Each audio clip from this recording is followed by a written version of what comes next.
Salut à tous, c'est Jean-Mi, nous sommes mercredi, vous le savez, tous les mercredis après le journal de 9h, c'est l'interview de Jean-Mi, rediffusion le dimanche qui suit, entre 10h et 11h pour ceux qui sont en train de cuisiner ou de repasser, messieurs, il faut aider mesdames. Et ensuite sur les réseaux sociaux, Facebook, inside-radio.com, la chaîne YouTube, vous connaissez tout ça par cœur. Aujourd'hui, nous sommes à l'administration communale d'Arlon, j'ai le plaisir d'avoir en face de moi son bourgmestre Vincent Magnus, bonjour. Bonjour. Est-ce que vous allez bien? Très bien.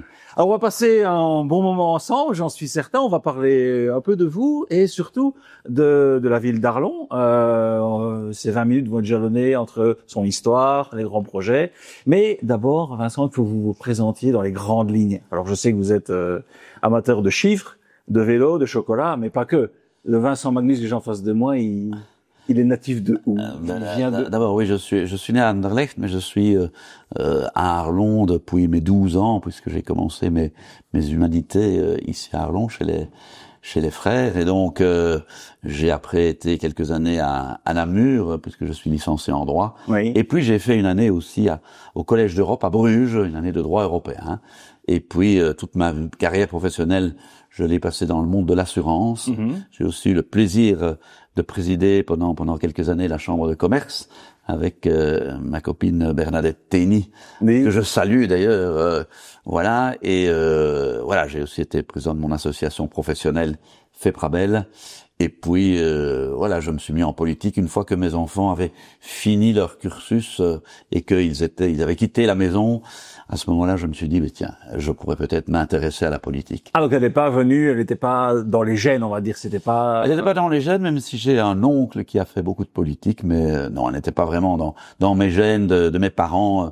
Aucun des deux n'a fait de la politique pendant sa vie, je dirais. Alors, en regardant, je pense que c'était chez mes confrères de TV Lux ou l'Avenir du Luxembourg, je ne sais plus honnêtement, mais j'ai vu que les hobbies, il y avait le vélo.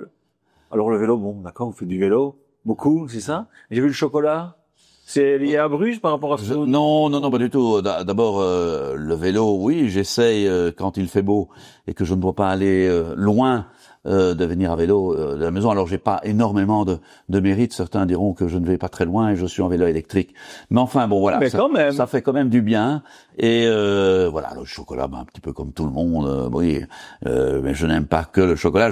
J'aime aussi la bonne nourriture arlonnaise que me fait d'ailleurs de manière impeccable mon épouse, qui cuisine très bien et qui me gâte. Et donc, je la remercie aussi pour ça. Il y a les chiffres aussi, j'ai vu. Alors, oui, c'est vrai. Alors ça peut paraître un peu surprenant, mais il y en a qui jouent aux échecs, il y en a qui jouent au dé, il y en a qui jouent. Moi j'aime les chiffres et par exemple quand on doit analyser le budget ou les comptes, eh ben j'aime bien ça. Ah, j'allais vous dire, est-ce que ça vous sert dans Oui, j'aime bien ça. Et quand on a des problèmes budgétaires ou des problèmes de compte et qu'on se demande comment on va faire pour s'en sortir, j'aime bien participer à ces réflexions-là. C'est le bourgmestre qui s'y colle. Et le bourgmestre s'y colle, mais avec beaucoup de plaisir. Et donc mon grand bonheur, mon grand moment de bonheur, c'est vrai, c'est quand je peux présenter le budget aux conseillers communaux et quand on peut même faire la présentation à la presse.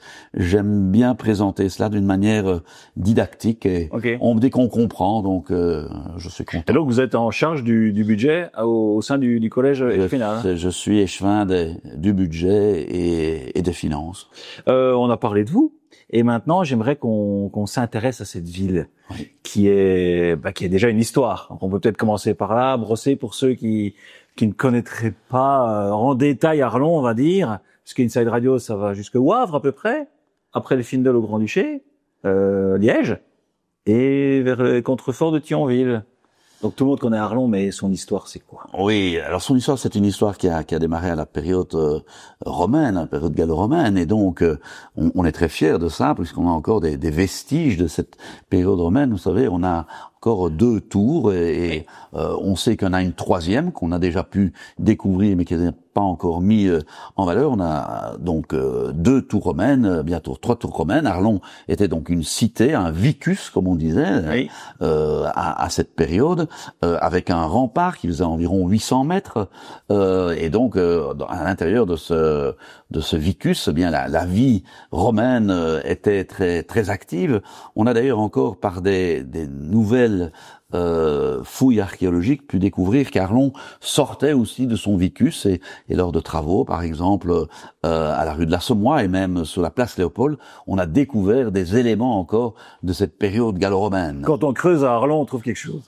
Ça dépend où, mais en général, on trouve quelque chose, et c'était d'ailleurs quelque chose qui était un peu mis en avant par l'opposition en disant on va avoir une place Saint-Lambert à Arlon et la place Léopold va rester un grand trou béant pendant des années.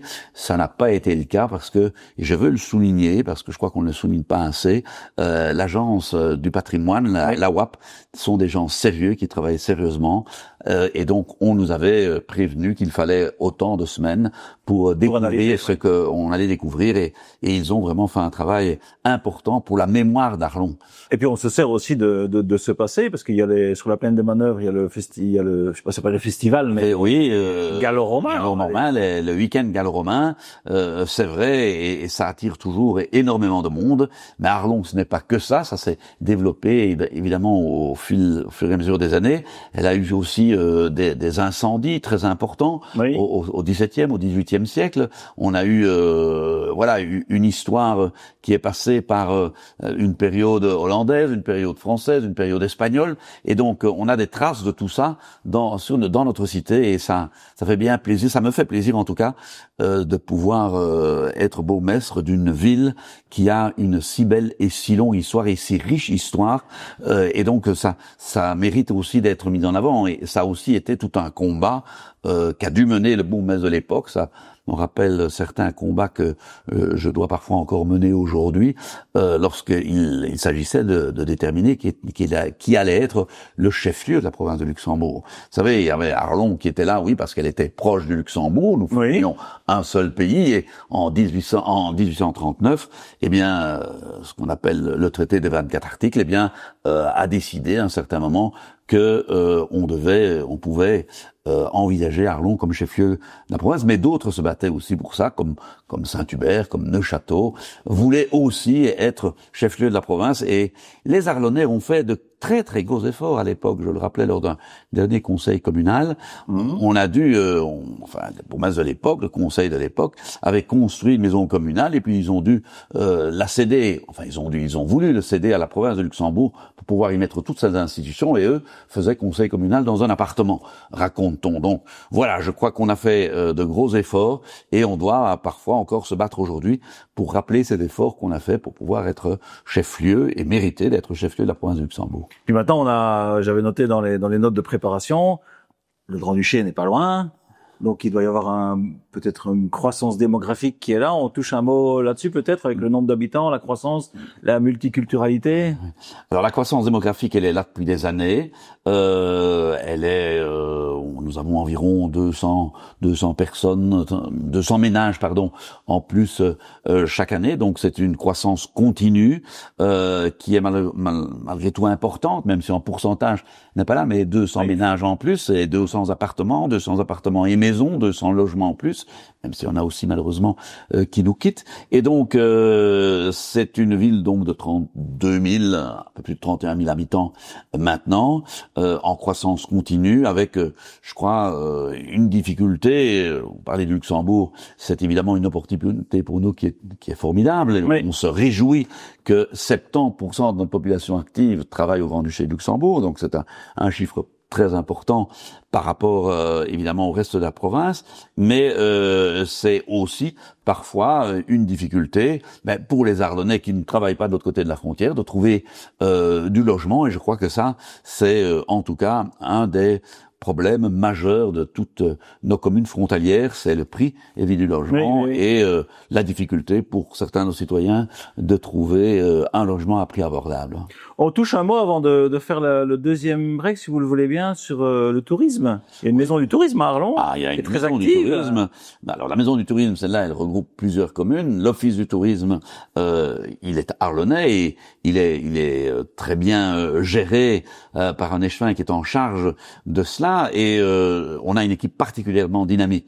C'est l'Office du tourisme, entre autres, et sa commission des fêtes, parce qu'il y a des commissions qui dépendent de l'Office du tourisme, qui par exemple organise le Métran que nous aurons dans quelques semaines, jours, d'ici quelques semaines, et donc qui organise aussi, vous en parliez tout à l'heure, du week-end gallo-romain, et donc on veut véritablement mettre cet aspect historique et cet aspect touristique en avant, et donc on est en train de faire aussi un parcours street art, par exemple. On est aussi dans une étude européenne pour essayer de développer de manière européenne nos différents sites que nous avons sur la ville d'Arlon. On fait ça avec des amis luxembourgeois pour avoir des subsides Interreg, et donc tout ça participe à cette vie aussi arlonnaise, parce que l'Office du tourisme est situé en plein centre-ville, comme dans la majorité des cas, et ça fait vivre également notre centre-ville, ce qui est pour nous une priorité,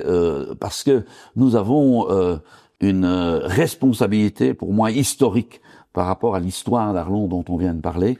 On doit faire en sorte que les générations futures puissent continuer à vivre à Arlon et puissent continuer à faire en sorte que le vicus ça se jouera demain. Toute sa vie et toute son efficacité et toute sa créativité, toute son animation. Et ça, pour moi, c'est très important. On commençait à évoquer, on a dit qu'on en parlerait. Parlons-en, Vincent. Des ASBL, en tout cas, je liais ça avec le slogan d'Inside Radio, plus proche de vous. On parle d'associations, on parle d'un comité des fêtes, il y a le pouvoir politique, il y a toute la vie économique. Mais plus je vis dans ces interviews, plus je sais que le bénévolat, les associations qui gravitent, sont extrêmement importants. C'est le cas aussi sur Arlon. C'est évidemment très très important. Je dis d'ailleurs souvent dans les différents discours que je fais devant les associations de bénévoles que si on ne les avait pas, eh bien la ville ne saurait pas tourner. Parce que si on n'avait pas tous ces bénévoles qui participent, mais alors on a parlé au niveau culturel, au niveau associatif, mais regardez au niveau sportif, tous ces clubs que nous avons, vous savez que chaque année nous donnons 5 à 57 clubs d'échecs pour pouvoir participer à leur développement. Nous avons des associations culturelles énormément. Nous avons la chance d'avoir... Et la Maison de la Culture aussi. La Maison de la Culture. On a nos musées, notre palais Hôtel du Nord. On a des gens qui font des choses formidables au niveau du garage fort, par exemple. Oui, les expositions de peinture. Les expositions de tout ce qu'on veut. Ils sont en train de préparer quelque chose là-bas de formidable. Donc, les bénévoles, c'est la colonne vertébrale, je dirais, de toute ville, même de tout village. Je crois que c'est fondamental. Si on ne les avait pas aussi, par exemple, j'ai parlé du sport, mais je veux y revenir, parce que ces clubs sportifs ne fonctionnent pratiquement qu'avec des bénévoles. Nous n'avons pas de professionnels dans nos clubs sportifs. Et donc, même si pour certains sports, nous avons des structures communales comme la piscine, mais c'est pratiquement les seuls, les autres doivent se débrouiller par eux-mêmes. Et donc, au niveau culturel aussi, on a les Arlon Folies. Là, c'est la ville qui est un peu à la manœuvre, mais nous avons également énormément de bénévoles qui participent avec nous pour toutes ces réunions de préparation.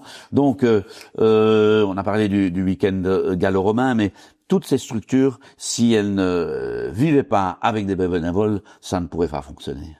Les grands projets pour le futur sur Arlon oui, parlons d'Arlon, mais est-ce qu'ils dépendent d'autres choses, nationales, fédérales, provinciales? Vous avez combien de temps pour ce sujet-là? Parce que moi, je peux vous en parler pendant 1 heure, des grands projets sur Arlon. Tâchons de trouver la quintessence de les grandes lignes d'Arlon cette année, jusqu'à 2030. Oui, je crois que dans les grands projets que nous avons, on doit absolument faire en sorte que ce que nous avons commencé à construire autour du centre-ville, j'en parlais tout à l'heure en disant que c'était important de ne pas laisser tomber les centres-villes de manière générale. Je dirais, si on laisse cet exode vers les périphéries. Oui, absolument. Et donc, on doit aussi ramener de l'activité au centre-ville. Pour moi, un des projets importants, c'est l'ensemble Palais Hôtel du Nord.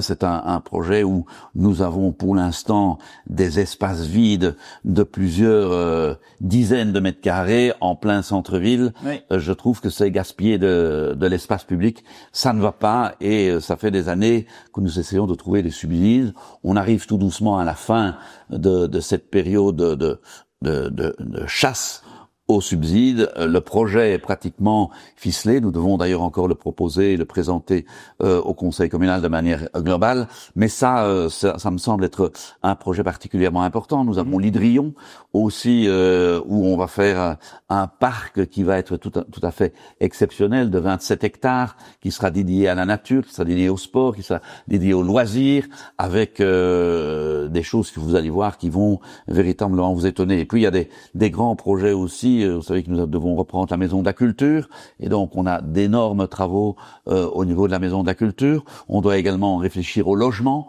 Je crois que le logement à Arlon, c'est important, nous devons y réfléchir aussi. Vous avez pu lire dans la presse que notre hall polyvalent était un peu vieillissant, oui. Donc on doit réfléchir à cela aussi. Et puis il y a les classiques d'une ville, ce sont les trottoirs, ce sont les routes, et donc avec des moyens financiers qui deviennent de plus en plus limités. Tout ça me semble très difficile. Nous avons également tout ce qu'on fait pour le sport. On termine un investissement d'environ 6 millions sur le hall 1 de l'Aspetz. Oui. On a des projets pour Walsin, on a des projets pour la Cova aussi. Voilà, on aura aussi des projets, mais ça dépendra des subsides qu'on peut obtenir au niveau de la résidence de la Knipschen. Donc voilà, tout ça sont des projets que nous devons mener pendant cette législature, avec la difficulté financière, des balises d'investissement ou des ratios financiers, mais c'est vraiment un sujet relativement difficile pour lesquels il faudrait, encore une autre heure pour les expliquer. Alors, si vous voulez, parce que là, il y a énormément de projets, il y a énormément de travail. Est-ce qu'on prend, si on prenait le petit belgicisme qui vient, je vous l'avais dit avant de faire qu'on commence cette interview, il vient quand il veut. Oui. Et là, il a envie de venir aussi. Alors, il était relativement facile pour Arlon, puisque le métranque est dans le dictionnaire de Michel Francard des belgicismes. Formidable, je n'en doute pas. Alors, boisson produite dans la région d'Arlon au mois de mai à base d'aspérule odorante cueillie avant sa floraison et que l'on fait macérer dans du vin blanc sec, souvent avec addition de cognac. Oui. Ça, je ne savais pas. Oui. Ou de liqueur d'orange dégustée à métranque bien frais en apéritif. La confrérie du métranque. Vitalité moyenne et stable en Belgique francophone, davantage employée dans le sud de la Wallonie. On ne va pas contrarier Michel Francard sur ce point. Emprunt au luxembourgeois métranque, qui voulait dire boisson de mai. Donc ça, je ne savais pas non plus, qu'à la base, c'est du luxembourgeois. Oui. Merci déjà pour tout ce que vous avez partagé. C'est déjà bientôt la fin. C'est déjà bientôt la fin. Mais quand on se plaît, ça passe vite. Ah, ça passe très très vite.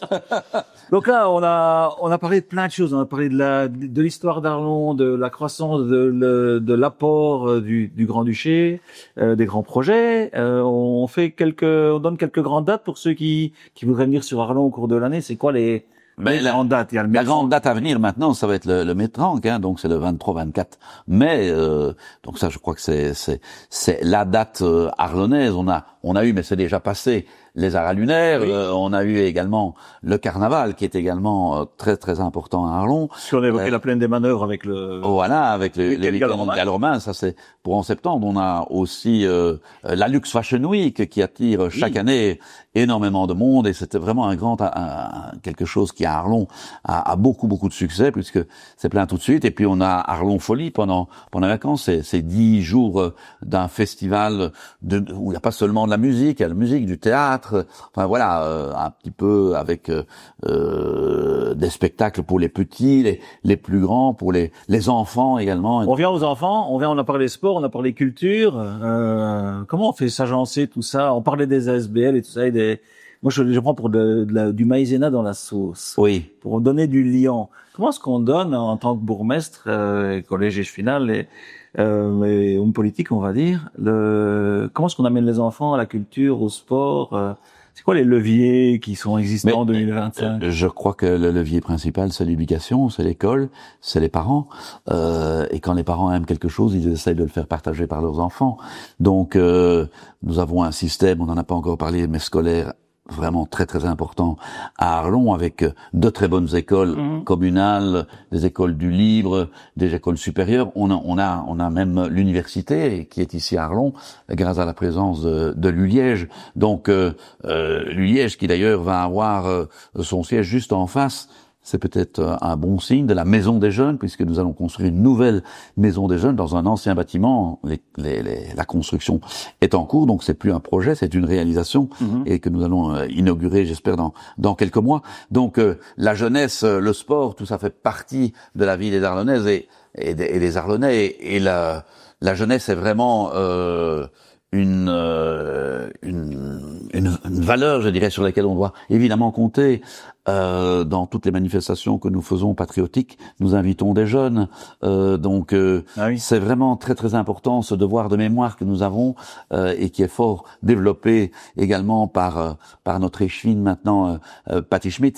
C'est vraiment important de le mettre en avant et nous avons de très très très bons contacts aussi avec l'armée qui souhaite aussi véritablement, et le commandant de province, de faire en sorte que nous ayons une très bonne communication par rapport à ce devoir de mémoire, plus particulièrement vis-à-vis de toute notre jeunesse. C'est important.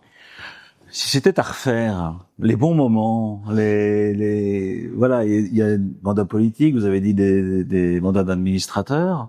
Vous le referiez, vous feriez des choses différemment ou plutôt je crois qu'on ne ferait jamais les choses de la même manière, parce que l'expérience vous apprend parfois à faire peut-être les choses un peu différemment.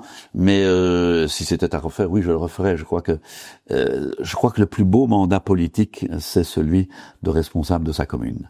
Voilà, je crois que il y a d'autres moments ou d'autres endroits où on peut faire la politique et qu'on peut s'y épanouir, mais le plus beau métier en politique, c'est celui de bourgmestre. Alors oui, je le referai.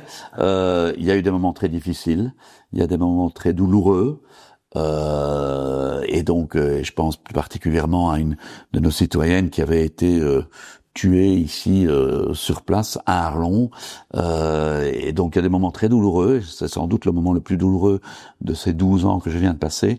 Et puis la petite Béatrice, bon voilà, Béatrice Berlémont. Et donc et puis il y a des moments de grande joie. C'est sûr que quand vous vous battez sur un projet pendant des années et que vous avez dû voir les fruits et que vous voyez les fruits, et je pense plus particulièrement à l'espace Léopold, qui a été quand même fortement critiqué. Aujourd'hui, tout le monde s'en félicite et tout le monde se demande comment on a pu vivre sans ce parking en dessous et sans cette place.